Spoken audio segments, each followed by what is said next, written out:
साहित्य और अन्य परंपराओं की महत्वपूर्ण विद्या की योग्य आचार्य हैं। और सौभाग्य ये है हम लोगों का कि आप प्रोफेसर रेवा प्रसाद द्विवेदी जी की पुत्री हैं और हमारे आज के अध्यक्ष द्विवेदी जी की बड़ी बहन है। तो ये तो एक कोने में पड़ गई हैं कानपुर में। यदि इतनी प्रतिभाशालिनी है कि इनको तो किसी मुख्य धारा के विश्वविद्यालय में रहना चाहिए, क्योंकि हम लोग आपके महाविद्यालय में गए थे, एक कार्यक्रम हमने शंकर शिक्षायतन का किया था। तो और हम तो इनको काशी हिंदू विश्वविद्यालय में जब पढ़ रही थी तब से हम लोग आपके बारे में जानते हैं, अत्यंत प्रतिभाशालिनी विदुषी हैं। तो आज हमारा सौभाग्य आज हमारे निवेदन पर उपस्थित है। मैं उनको सादर आमंत्रित करता हूँ व्याख्यान। धन्यवाद भैया। बिना किसी औपचारिकता के मैं सीधे विषय पर आती हूँ, क्योंकि समय की सीमा भी है। आज का मेरा प्रतिपाद्य है पंडित मोतीलाल शास्त्री कृत मुंडकोपनिषद विज्ञान भाष्य में ओंकार रूप जप योग। ये द्वितीय मुंडक के द्वितीय खंड में उपनिबद्ध है। वेदांत विज्ञान सुनिश्चितार्थाः संन्यास योगाद्यतयः शुद्ध सत्वाः ते ब्रह्मलोकेषु परांत काले परामृताः परिमुच्यन्ते सर्वे। मुंडकोपनिषद अक्षरात्मक जगत को अक्षर ब्रह्म की प्राप्ति का मार्ग प्रदर्शित करता है। यह अथर्ववेद। अपने को म्यूट करिए, मणि जी, मणिशंकर जी अपने को म्यूट करिए। जी सर ठीक है। अपने को म्यूट करिए मणिशंकर जी, आपकी आवाज आ रही, व्याख्यान हो रहा है। वेदांत विद्या का प्रतिपादक मुंडकोपनिषद वस्तुतः क्षरात्मक जगत को अक्षर ब्रह्म की प्राप्ति का मार्ग बतलाने के लिए प्रवृत्त है। यह अथर्ववेद की शौनक शाखा की प्रधान उपनिषद है। वेद वाचस्पति पंडित मोतीलाल शास्त्री जी ने औपनिषदिक वाङ्मय के प्रतिपाद्य को जन सामान्य तक सुलभ करने के लिए, सरलता से पहुंचाने और समझाने, आत्मसात करवाने के लिए अनेक विज्ञान भाष्यों की रचना की। इनमें से उपनिषद विज्ञान भाष्य, इसमें उपनिषदों के प्रतिपाद्य का गहन चिंतन है। ईशोपनिषद विज्ञान भाष्य, यह शुक्ल यजुर्वेद की काण्व शाखा एवं माध्यन्दिन दोनों शाखाओं से संबद्ध है। कठोपनिषद विज्ञान भाष्य, यह कृष्ण यजुर्वेद की कठ शाखा की उपनिषद है। शास्त्री जी ने इस पर 455 पृष्ठात्मक अत्यंत विस्तृत भाष्य किया है। केनोपनिषद विज्ञान भाष्य, केनोपनिषद सामवेद की जैमिनीय शाखा से संबद्ध उपनिषद है। प्रश्नोपनिषद विज्ञान भाष्य, यह अथर्ववेद की पैप्पलाद शाखा से संबद्ध है। इस भाष्य का निर्माण मुंडकोपनिषद से पूर्व किया गया है, क्योंकि शास्त्री जी ने अनेक बार यह बात कहकर अपने प्रतिपाद्य को सीमित कर दिया कि इसका विवेचन हमने प्रश्नोपनिषद में कर दिया है, इसलिए अब हम पुनरावृत्ति से बचते हैं। अन्यथा मुंडकोपनिषद विज्ञान भाष्य भी अत्यंत विस्तृत हो जाता है, लेकिन शास्त्री जी ने पुनरावृत्ति को निरंतर अवरुद्ध किया है। इसके बाद मांडूक्योपनिषद विज्ञान भाष्य, यह अथर्ववेद की शौनक शाखा से संबद्ध है। इसमें ओंकार का गंभीर विवेचन है। छोटी सी उपनिषद है, किंतु शास्त्री जी ने इसका अत्यंत महत्वपूर्ण विवेचन किया है। और अब आता है 7वां मुंडकोपनिषद विज्ञान भाष्य। मुंडकोपनिषद विज्ञान भाष्य भी अथर्ववेद की शौनक शाखा से संबद्ध उपनिषद है। इस विस्तृत भाष्य में अक्षर ब्रह्म का प्रतिपादन किया गया है। मुंडकोपनिषद, जैसा कि हम सब जानते हैं, 3 भागों में विभक्त है, जिन्हें मुंडक कहते हैं, और प्रत्येक भाग 2-2 खंडों में विभाजित है। इस प्रकार कुल 6 खंडों में मुंडकोपनिषद के प्रतिपाद्य को निरूपित किया गया है। इनके नाम भी, यद्यपि उपनिषद के विभाजन में नामकरण नहीं किया गया है, लेकिन पंडित शास्त्री जी ने, हमारे विद्वान आचार्य ने, इनके नाम दिए हैं। पहले मुंडक का नाम है परा विद्या निरूपणात्मक अक्षरानुगत सृष्टि प्रपंचाधिकरण। दूसरा अपरा विद्या निरूपणात्मक अक्षरकृत यज्ञ सृष्टि निरूपणाधिकरण। द्वितीय मुंडक का प्रथम खंड है परापरात्मक ईश्वरीय देव सत्य निरूपणात्मक अक्षरात्मक विराट स्वरूप निरूपणाधिकरण, और दूसरा खंड है द्वितीय मुंडक का ईश्वर प्राप्त्युपायात्मक अक्षरोपासना प्रकार प्रदर्शनाधिकरण। तृतीय मुंडक में अपरा मुक्ति साधक महद अक्षर विशिष्ट विज्ञानाक्षर निरूपणात्मक देव सत्यात्मक अक्षर स्वरूप निरूपणाधिकरण, और उसका अंतिम भाग है मुंडक का परामुक्ति साधकाव्यय विशिष्ट महद अक्षर निरूपणात्मक अधिकरण। हमारा आज का प्रतिपाद्य है द्वितीय मुंडक में जो ईश्वर प्राप्ति उपायात्मक द्वितीय खंड है, उसका भी चतुर्थ मंत्र। यह मंत्र अत्यंत महत्वपूर्ण है, जिसमें कहा गया है प्रणवो धनु शरो ह्यात्मा ब्रह्म तल्लक्ष्य मुच्यते अप्रमत्तेन वेद्धव्यम शरवत्तन्मयो भवे।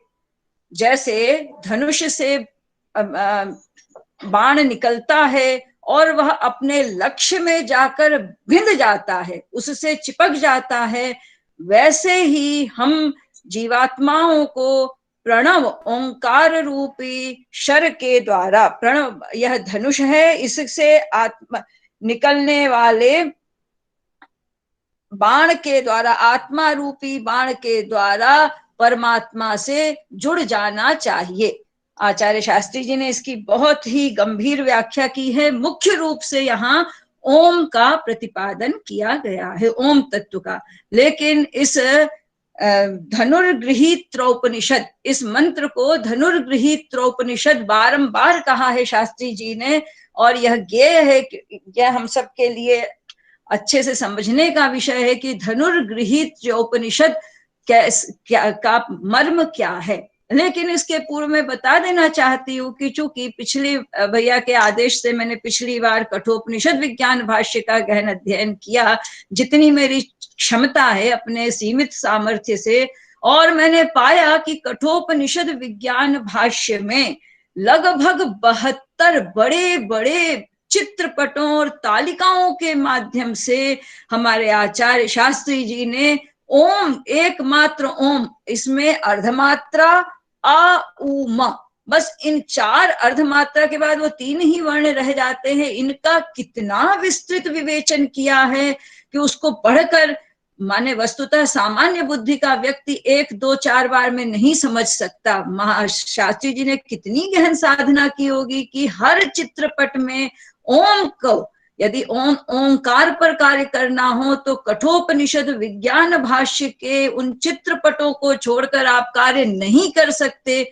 ऐसी मेरी धारणा है। और यह सत्य भी है, क्योंकि हम उसने कितने 455 पृष्ठों में वह कठोपनिषद विज्ञान भाष्य निर्मित है, जिसमें आधे से अधिक पृष्ठ इस ओम तत्व को प्रतिपादित करते हैं।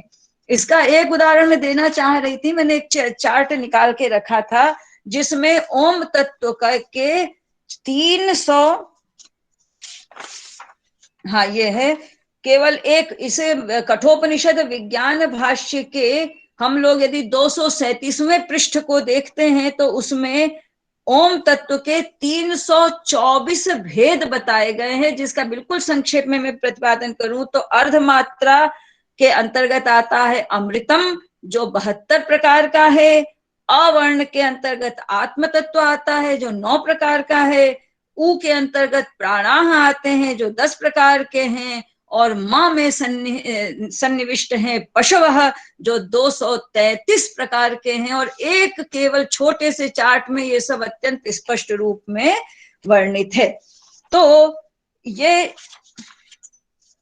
अब हम इस ओम शब्द को जो हमारे मुंडकोपनिषद विज्ञान भाष्य में बतलाया गया, क्योंकि आचार्य जी पुनरावृत्ति से बचते हैं, कठोपनिषद विज्ञान भाष्य में ओम का सविस्तार विवेचन हो चुका था, इसलिए मुंडकोपनिषद में धनुर्गृहीत्रोपनिषद का विवेचन करते हुए ओम का प्रतिपादन तो करते हैं आचार्य जी, लेकिन ओम की तालिकाओं पर नहीं जाते, चित्रपटों पर नहीं जाते। वो साफ साफ कहते हैं ओम शब्द ब्रह्म है। तत्प्रतिपाद्य अर्थ अव्ययाक्षर रूप पर ब्रह्म है। यहाँ ओम का म भाग प्रज्ञानात्मा है, उ भाग विज्ञानात्मा है और अभाग महान आत्मा है। अर्धमात्रा वह अक्षर है। ओम विद्या का प्रतिपादन निरंतर अभ्यास से भोक्तात्मा नाम से प्रसिद्ध इस ओम के म के बाद उ के बाद अ, अब क्रम उलट गया। पहले म फिर उ फिर अ रूप प्रज्ञान विज्ञान महान को पार करता हुआ महान पर प्रतिष्ठित अक्षर में लीन हो जाता है। अर्थात हम जीवात्मा उस अक्षर में जब लीन हो जाते हैं तो उस लय की प्रक्रिया में ओंकार का जप हमारा साधक बनता है। यहाँ यह भी बार बार कहा गया है कि यह साधन भी है और साध्य भी है।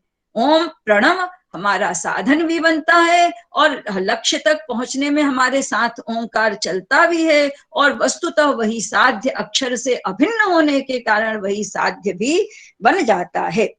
इस प्रकार मुंडकोपनिषद के द्वितीय मुंडक के द्वितीय खंड में ईश्वर प्राप्ति उपाय का विवेचन करते हुए कर्म ज्ञान एवं उपासना, कर्म ज्ञान एवं उपासना, इन मार्गत्रय के प्रसंग में आचार्य ने बहुत विस्तार से हमें इस धनुर्गृहीत्योपनिषद का प्रतिपादन कर दिया। मैं थोड़ा सा अपना लिखा पढ़ती हूँ, फिर पुनः वक्तव्य पे आ जाऊंगी। ओम इस एकाक्षर शब्द ब्रह्म प्रणव को धनुष बनाकर और मनः प्राण वांग्मय आत्मा को तीर बना लें, जिसे ब्रह्माक्षर रूपी लक्ष्य पर सावधानी से छोड़ा जाए तो हमारा शरवत आत्मा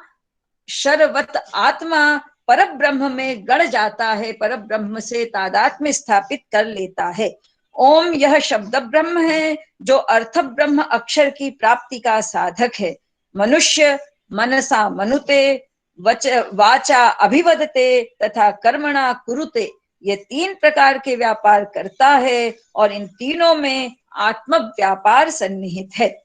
शतपथ ब्राह्मण में कहा गया है, स वा एष आत्मा वांग्मयः प्राणमयो मनोमयश्च। इस प्रकार स्पष्ट है कि वेद वीथी पथिक मोतीलाल शास्त्री जी ने आत्मा मनोमय, प्राणमय तथा वांग्मय है। मनोभाग शक्ति, ज्ञान शक्ति का अधिष्ठाता है, इसमें ज्ञान होता है। प्राण भाग में चेष्टा होती है और वाग भाग से शब्द तथा ततिदर कर्म होते हैं। हाथ पैर से काम करना, मुंह से बोलना आदि आत्मा के वाग भाग का व्यापार है। यहाँ स्पष्ट रूप से समझना है कि यत्न प्राण भाग का व्यापार है तथा प्राणव व्यापार उस वाक व्यापार का आधार है। प्राणव व्यापार और व्याक व्यापार, इन दोनों का आधार बनता है ज्ञानमय मन। आत्मज्ञान का सरलतम उपाय है मनोवाक प्राणमय कर्मात्मा को ओम की ओर प्रवृत्त कर देना। सांसारिक कार्य करते हुए भी हमारी दृष्टि सदा ओम पर होनी चाहिए। हमारा ध्यान ओम शब्द पर तथा तदर्थ यानी ओम के अर्थ, ओम के प्रतिपाद्य अक्षर ब्रह्म पर निरंतर रहना चाहिए। इसी को पातंजल योग सूत्र के समाधि पाद में तस्य वाचकः प्रणवः 27वां सूत्र और तज्जपस तदर्थ भावनम 28वें सूत्र के अनुसार शब्द ब्रह्म रूपी ओम तथा इसके अर्थ पर यदि निरंतर आत्मयोग किया जाता है तो चिरकाल के बाद स्वत एव आत्मा विषयों से अलग होकर अक्षर तत्व में विलीन हो जाती है।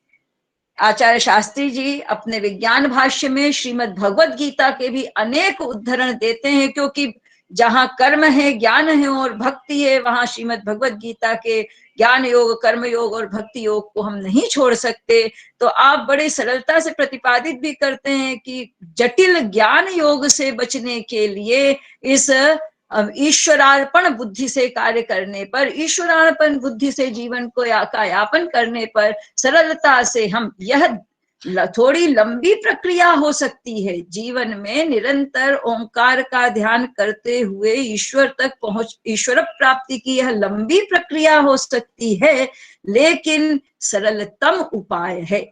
हम सब काम करें, हम किसी चीज से अपने आप को बाधित न करें, जो हमारे सामने कर्तव्य है उन सब कर्तव्यों का निर्वाह करें, लेकिन हमारा ध्यान यदि ओंकार पर रहता है तो निश्चय ही हमें ईश्वर प्राप्ति हो जाएगी। ऐसा मुंडकोपनिषद विज्ञान भाष्य में आचार्य जी का उद्घोष है, और उसको उन्होंने श्रीमद् भगवद गीता के कुछ उद्धरणों से पुष्ट भी किया है। शास्त्री जी कहते हैं कि जीवन पर्यंत ओम का जप करते रहना एक प्रकार का कर्म योग है, यही धनुर्गृहीत्रोपनिषद है। शास्त्री जी के अनुसार यह अति कठिन श्रौत्र उपासना योग है।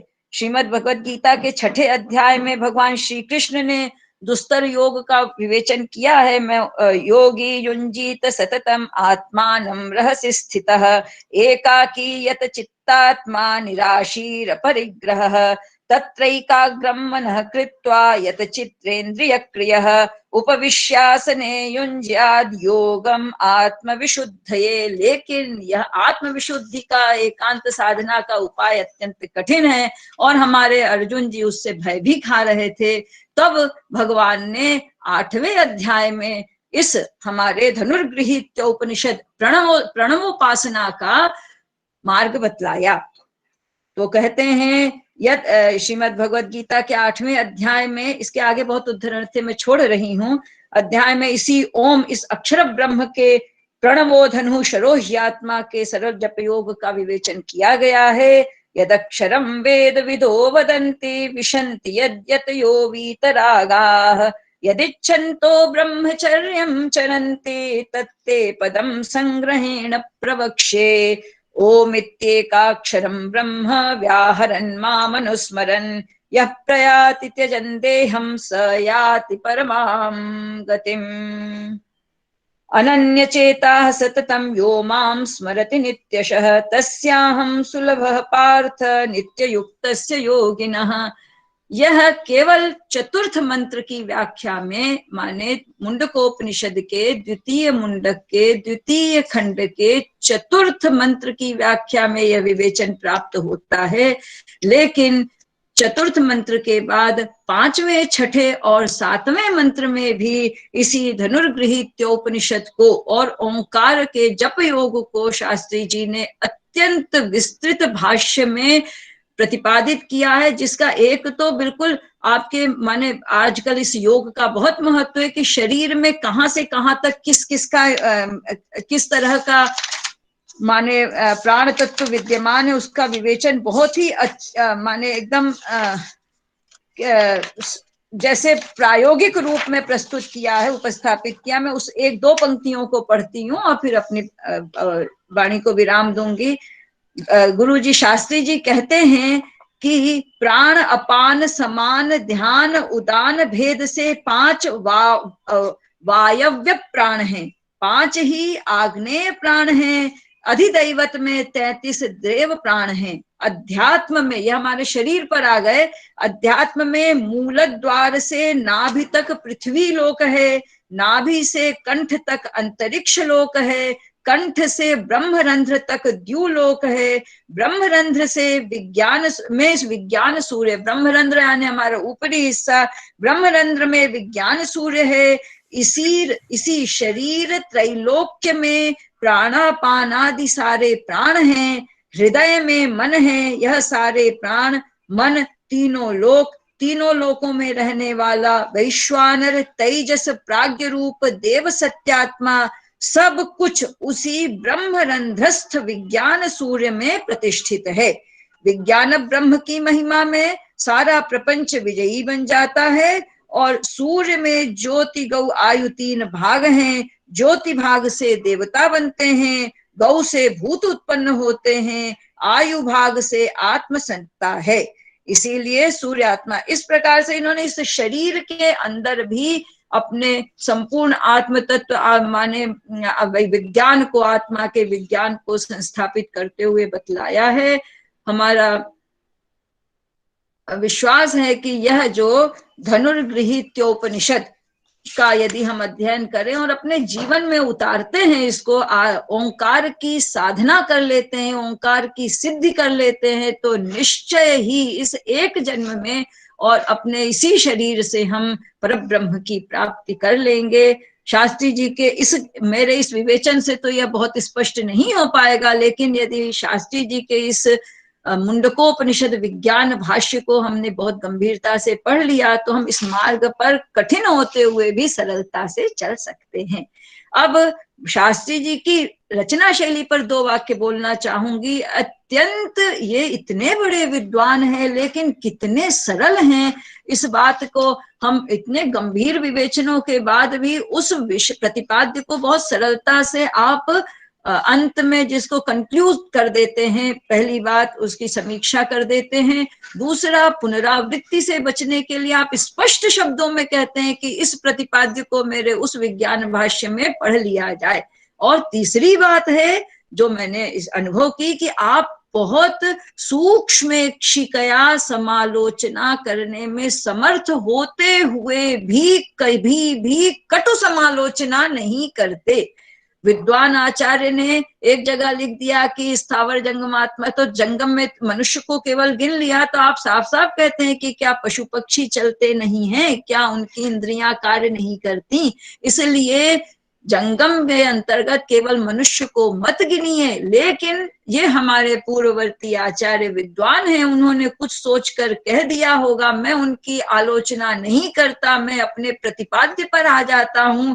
इतनी मधुरता से आपने अपनी बात कह भी दी और किसी विवाद, किसी आलोचना प्रत्यालोचना से भी बच गए। तो जो इनकी प्रतिपादन शैली है उसको अपनाना चाहिए। यहाँ विस्तार भी है, विषय का गांभीर्य भी है, सहृदयता भी है, सरलता भी है और स्पष्टता भी है।